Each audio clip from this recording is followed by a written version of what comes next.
قوم کا مزاج خراب کر دیا، نعرے بازی میں لگا دیا، کام کرنے کو تیار نہیں ہے، اپنے بچوں کی تعلیم کی طرف توجہ نہیں ہے، معاشرے میں رسم و رواج سے لڑنے کو تیار نہیں ہے، من مرضی چلے گی مسلمانوں کی۔ مسلمانوں اگر تمہاری من مرضی چلے گی تو پھر تمہارے اوپر شیطان کی حکومت چلے گی۔ اس سرزمین پر پیدا کیا اور ہمارے لیے یہ انعام ہے اس کا کرم ہے، اس کی مہربانی ہے کہ اس نے اس سرزمین پر ہم کو پیدا کیا۔ ہو سکتا ہے ہم کسی ایسی سرزمین پہ پیدا ہوتے جہاں سب ایک طرح کے لوگ ہوتے، ہمارے جیسے لوگ ہوتے۔ اللہ تعالی نے ہم کو اس مختلف خیال، مختلف عقائد کے سرزمین پر پیدا فرمایا اور ہمارے لیے اس سرزمین کو میدان عمل بنا دیا۔ یہ افسوس اور دکھ کی نہیں بلکہ خوشی، مسرت اور شکر گزاری کا موقع ہے۔ ہمیں یہاں موقع ملا ہے اللہ اور اس کے رسول صلی اللہ علیہ وسلم کی اطاعت کے ذریعے اسلام کی حقانیت اور اسلام کی دعوت پہنچانے کا۔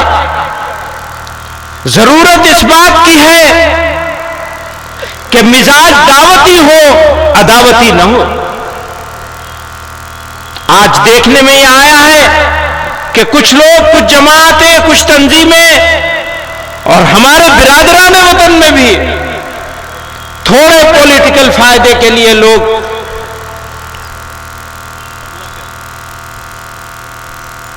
دشمنی، نفرت پھیلا کر، تقسیم کر کے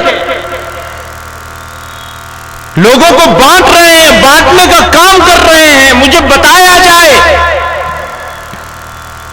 کہ اگر اس ملک میں بسنے والے لوگ بٹیں گے، بانٹے جائیں گے تو ملک کے ساتھ دوستی ہوگی یا دشمنی ہوگی؟ اس سے بڑی غداری کچھ ہو نہیں سکتی کہ ایک طبقے کو الگ کر دیا جائے، الگ تھلگ کر دیا جائے، محروم کرنے کی کوشش کری جائے، ذلیل اور رسوا کیا جائے۔ میرے بھائیوں، وقت کا تقاضا ہے کہ میں اپنی بات ختم کر لوں۔ ایک آخری بات کہہ کر کے اپنی بات ختم کر لوں گا۔ قرآن کریم میں اللہ تعالیٰ نے ارشاد فرمایا، فَاصْبِرْ كَمَا صَبَرَ أُولُو الْعَزْمِ مِنَ الرُّسُلِ۔ سورہ احزاب میں اللہ تعالیٰ ارشاد فرماتے ہیں کہ صبر کرو جیسا کہ اولو العزم رسولوں نے صبر و استقامت سے کام لیا اور خدا پر بھروسہ کرو۔ اسی طرح سورہ احزاب ہی میں، وہ سورہ احقاف میں تھا، یہ سورہ احزاب میں ہے، وَدَعْ أَذَاهُمْ وَتَوَكَّلْ عَلَى اللَّهِ، اور ان کی ایذا رسانی کو نظر انداز کرو۔ ہاں تکلیف ہم کو ہوگی، تکلیف میں ہم آواز بھی اٹھائیں گے، لیکن فیصلہ پروردگار کے ہاتھ میں رہے گا۔ ہم صبر کریں گے استقامت کے ساتھ، ان کی ایذا رسانی کو نظر انداز کریں گے اور خدا پر بھروسہ کریں گے۔ جب ہمارا مزاج اگر دعوتی ہو جائے تو قرآن کریم نے ارشاد فرمایا، ادعو الی سبیل ربک بالحکمت والموعظۃ الحسنۃ وجادلہم باللتی ہی احسن، اپنے رب کے راستے کی طرف حکمت اور اچھی نصیحت کے ساتھ بلاؤ اور ان سے اس طریقے سے بحث کرو جو سب سے اچھا ہو، سب سے بہتر ہو۔ اسی طرح اللہ تعالیٰ نے قرآن میں ارشاد فرمایا، ادفع باللتی ہی احسن فَإِذَا الَّذِي بَيْنَكَ وَبَيْنَهُ عَدَاوَةٌ كَأَنَّهُ وَلِيٌّ حَمِيمٌ، برائی کو بھلائی کے ساتھ، یاد رکھیے برائی برائی سے دور نہیں ہو سکتی۔ قرآن میں اللہ کہہ رہے ہیں برائی کو بھلائی کے ساتھ دور کرو تو تمہارے اور جس شخص کے درمیان دشمنی ہوگی وہ اس وقت ایسے ہو جائے گا جیسے وہ گہرا دوست ہو. یہ ہمیں سمجھیے کہ ہم کو خوشخبری دی جا رہی ہے. میں نے کہا دعوتی مزاج کی ضرورت ہے، عداوتی نہیں. یاد رکھیے شہاب الدین غوری کی دلی چھوڑ کر سلطان الاولیاء، سلطان الہند، خواجہ خواجگان حضرت خواجہ معین الدین چشتی اجمیری رحمت اللہ علیہ پرتھوی راج چوہان کے اجمیر میں آئے تھے. وہ غوری کی دلی چھوڑی اور پرتھوی راج چوہان کے اجمیر میں پہنچے تھے. لوگ کہتے ہیں ایسا کر دیا ہوتا تو آج ہم آرام سے ہوتے، اگر ویسا کر دیا ہوتا تو ہم آرام سے ہوتے، ہم چلے گئے ہوتے، ان کی بات مان لی ہوتی. دعوت کا بنیادی تقاضا یہ تھا کہ مذہب کے نام پر بنائے جانے والے اسٹیٹ کے آئیڈیا کو ریجیکٹ کیا جانا تھا، اور ہم آج بھی ریجیکٹ کرتے ہیں اس آئیڈیا کو. اس طرح سے نہیں. چھوڑ دیجئے مائک کو، بالکل آپ نے پہلے ہی 1 گھنٹہ خراب کیا. کام کی بات نہ ہو، نعرے بازی ہوتی رہے، پورے قوم کا مزاج خراب کر دیا، نعرے بازی میں لگا دیا، کام کرنے کو تیار نہیں ہے، اپنے بچوں کی تعلیم کی طرف توجہ نہیں ہے، معاشرے میں رسم و رواج سے لڑنے کو تیار نہیں ہے.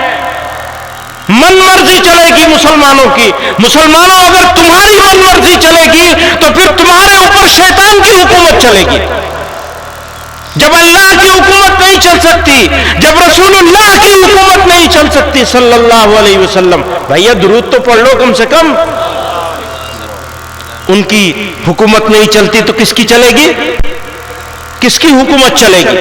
اگر ان کی نہیں چلے گی تو کس کی چلے گی؟ شیطان کی چلے گی، ظالم کی چلے گی. اگر ظالم کی حکومت ہمارے اوپر چلے گی تو پھر ہو گیا کیا؟ پھر کون سا اسلام ہے؟ کس مسلمان کی بات کرتے ہو؟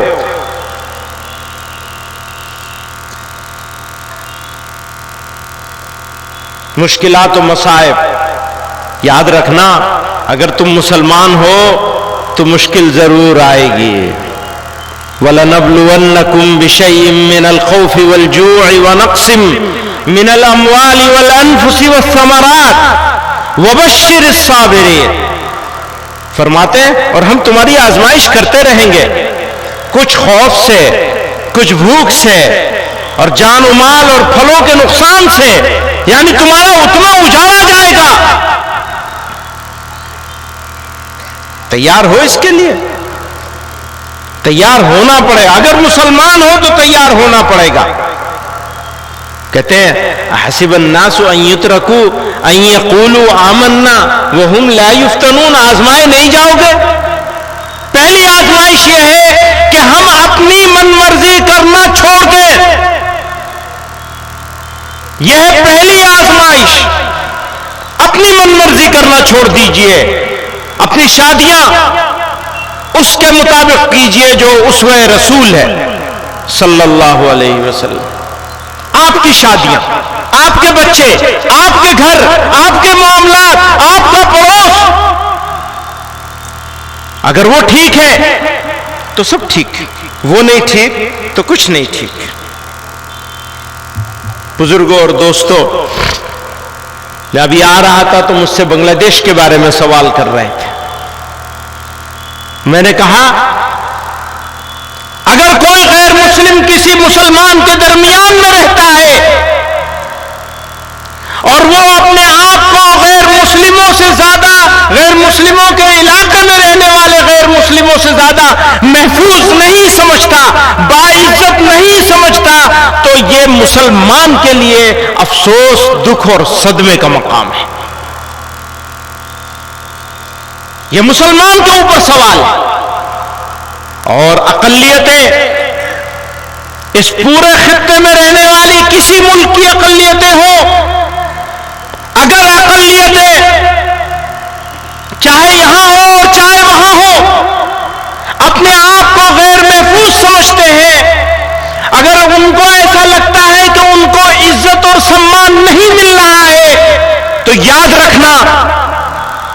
وہ ملک مہذب کہلائے جانے کے قابل نہیں ہے، چاہے ہمارا ملک ہو اور چاہے پڑوس کا ملک ہو، چاہے بنگلہ دیش ہو، چاہے پاکستان ہو، چاہے افغانستان ہو، کوئی ملک ہو، اقلیتیں باعزت ہونی چاہیے، سمان ہونا چاہیے مائنورٹیز کا اس پورے خطے میں۔ آج ہم نے یہ خواب سجایا ہے کہ یہ خطہ بر صغیر اگلے 100 سالوں میں دنیا کو لیڈ کرے گا، امریکہ کے ہاتھ میں نہیں رہے گی اب قیادت انشاءاللہ۔ لیکن بھائی ہمارے بغیر کیسے ہوگا؟ ہمارے بغیر نہیں ہوگا، ہمیں لینا پڑے گا تم کو،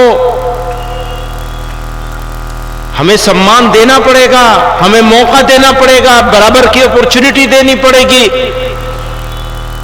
تو اگلی صدی ہماری ہوگی۔ اللہ تعالی ہمیں سچا پکا مسلمان بنائے، صحیح راستے پہ چلنے کی توفیق عطا فرمائے، اور ہماری بدعمالیوں سے ہماری حفاظت فرمائے۔ وآخر دعوانا ان الحمدللہ۔